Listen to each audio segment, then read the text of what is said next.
इंसदाद दहशतगर्दी अदालत ने पाकिस्तान तहरीक इंसाफ की वर्कर और आम इंतखाबात के लिए कौमी असम्बली की उम्मीदवार सनम जावेद की दरख्वास्त ज़मानत मंजूर कर ली।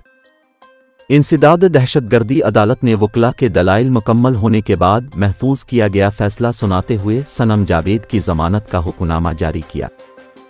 याद रहे कि सनम जावेद पर 9 मई को मुस्लिम लीग नून का ऑफिस जलाने का मुकदमा मॉडल टाउन पुलिस ने दर्ज किया था। इसके अलावा भी सनम जावेद के खिलाफ कई मुकदमात दर्ज हैं। इलेक्शन कमीशन ने सुप्रीम कोर्ट ऑफ पाकिस्तान के फैसले के बाद सनम जावेद को कौमी असम्बली के हलकों और पंजाब असम्बली के एक हलके के लिए इंतखाबी निशान अलॉट कर दिए। रिटर्निंग अफसरान ने कौमी असम्बली के हलके NA 119 के लिए सनम जावेद को रैकेट का निशान अलॉट किया है, जबकि NA 120 से उन्हें तस्वीर वाले फरीम का निशान मिला है। पंजाब असम्बली की नशिस्त PP 150 से सनम जावेद को इंतखाबी निशान तकिया दिया गया है।